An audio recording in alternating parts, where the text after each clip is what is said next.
शिरडी के एक प्रसिद्ध डॉक्टर, नाम था देशमुख, एक प्रखर वैज्ञानिक और आधुनिक चिकित्सा के समर्थक थे। वे ईश्वर, अध्यात्म और चमत्कारों में बिल्कुल विश्वास नहीं करते थे। उनका मानना था कि हर घटना का वैज्ञानिक कारण होता है और चमत्कार सिर्फ अंधविश्वास है। एक दिन वे जिज्ञासावश शिरडी पहुंचे, ये सोचकर कि देखते हैं साईं बाबा में क्या खास है जो इतने लोग उनके भक्त हैं। बाबा उस समय द्वारकामाई में विराजमान थे।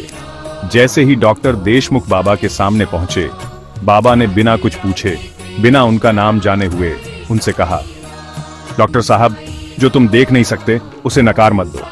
आंखें सीमित हैं, लेकिन सत्य असीम है। विज्ञान तुम्हें द्वार तक ले जाता है, पर भीतर आने के लिए श्रद्धा चाहिए। तुम्हें अपने मरीजों के शरीर दिखते हैं, पर आत्मा नहीं। तुम दवाइयों से शरीर ठीक करते हो, लेकिन मन का इलाज श्रद्धा से होता है। यह सुनकर डॉक्टर स्तब्ध रह गए। वे सोच में डूब गए कि कैसे यह साधारण से दिखने वाला फकीर उनके मन की बात जान गया।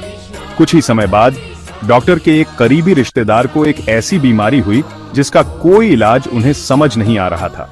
सभी कोशिशें नाकाम रहीं।